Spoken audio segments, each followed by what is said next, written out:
Hello everyone, my name is Dee Michelle and I'm an academic at the University of Adelaide on Kaurna land in South Australia.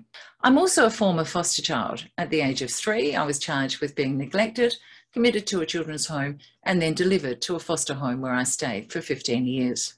As a state kid, I had a series of daddies, Sir Thomas Playford, Frank Walsh, Steele Hall and Don Dunstan. Today is the 1st of April 2022 and the first day of Care Experience History Month, and I'm here to tell you something about that. April 2021 was the first ever Care Experience History Month. It was the initiative of Who Cares Scotland, a Scottish organisation working with care experienced young people and care leavers across Scotland. Who Cares Scotland invited activists and allies from around the world to commemorate the history of care experienced people in their country. Throughout April 2021, people across the globe came together to understand and learn the history of the care experienced community. By care experience, we mean people whose childhoods have been disrupted by being orphaned, by being abandoned by parents, by being removed from parents by the state.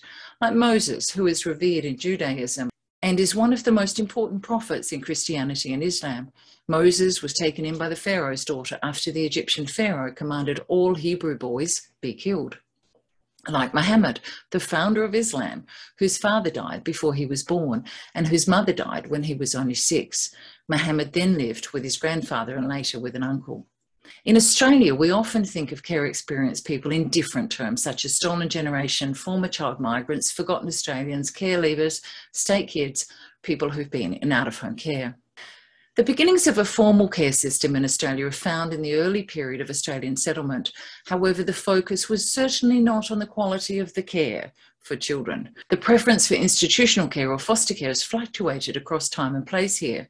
Between 1850 and 1890, most children were placed into institutional care, children's homes and orphanages.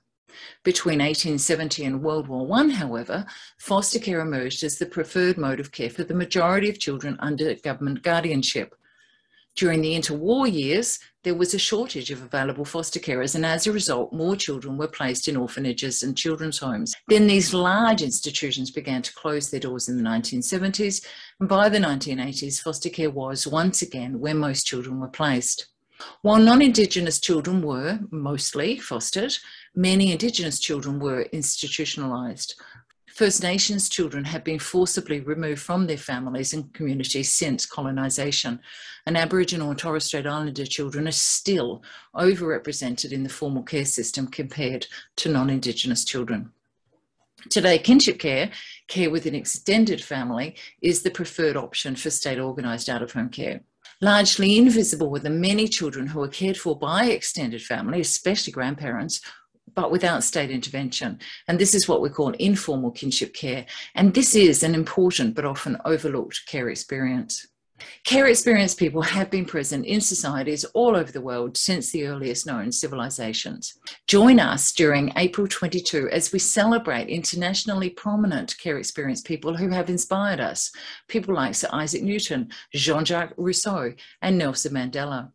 And then there are those who have entertained us like Marilyn Monroe, Brian Cox and Oprah.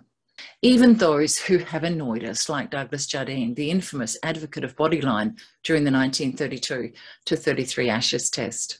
Join us as we celebrate significant Australians who were care experienced, such as Luigi O'Donoghue, Charlie Perkins, David Bartlett, Archie Roach, Ruby Hunter, and a host of others who might not be so well known, but who have all contributed to the Australian community.